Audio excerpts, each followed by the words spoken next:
खरात यांच्यावर जे आरोप जे आहेत आणि आरोपानंतर आज त्यांना पोलीस कोठडीत न्यायालयात हजर करण्यात येणार आहे। मात्र तत्पूर्वी सिंधुदुर्गातलं वातावरण जे आहे ते तापलेलं आहे, कारण दीपक केसरकर यांचं देखील नाव जे आहे ते चर्चेत आहे आणि त्यामुळे सिंधुदुर्गातली युबीटी सेना जी आहे ती आक्रमक झालेली आहे। दीपक केसरकरांच्या आमदारकीचा राजीनामा घ्यावा यासाठी हा मोर्चा जो आहे, शेकडोंचा मोर्चा जो आहे तो आता सिंधुदुर्ग जिल्ह्यात आपल्याला पाहायला मिळतोय आणि या संदर्भात बोलण्यासाठी आपल्यासोबत रुपेश राहुल आहेत। मला सांगा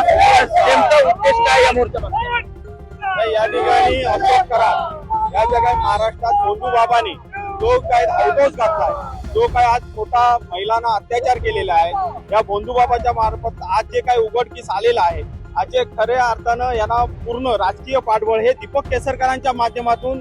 आज मिळत होतं। हे या ठिकाणी आज सगळ्या ठिकाणी सोशल मीडियावर असेल सगळे व्हिडिओ व्हायरल होत आहेत आणि हे व्हिडिओ व्हायरल होत असताना स्थानिक आमदार म्हणून दीपक केसरकरांना इथल्या जनतेने निवडून दिलं आणि या जनतेने निवडून दिलं असताना इथे विकास कामं व्हावी म्हणून इथला विकास करण्यासाठी म्हणून दिलं होतं। परंतु दुर्दैवाची गोष्ट हे भोंदू बाबाच्या नादाला लागून आज खऱ्या अर्थानं त्यांना त्या भोंदू बाबाला पाठबळ दिलं,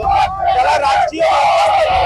आणि हे वर्चस्व दीपक केसरकरांच्या माध्यमातून मिळालं असा थेट आमचा आरोप आहे आणि त्याच्यामुळे दीपक केसरकरांची SIT मार्फत चौकशी झाली पाहिजे आणि त्यांचा सर्वप्रथम राजीनामा घेऊन गुन्हा नोंद झाला पाहिजे अशा तऱ्हेची आमची मागणी आहे। इकडे जर बघितलं तर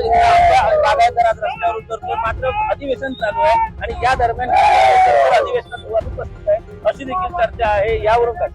नाही, आता ते त्यांना कळलेलं आहे या भोंदू बाबाच्या प्रकरणात ते अडकलेले आहेत, कारण आज खऱ्या अर्थानं केसरकरांचा कशा तऱ्हेने संबंध या प्रकरणात आहे हा दावाही शोध घेणं गरजेचं आहे। कारण ह्या खरातांचे जे उद्योगधंदे होते त्याच्यात केसरकरांची त्याच्यात पार्टनरशिप आहेत का हा चौकशीचा विषय आहे आणि त्याच्यामुळे माझ्या मते केसरकर आजपर्यंत विकासाच्या गप्पा करत आले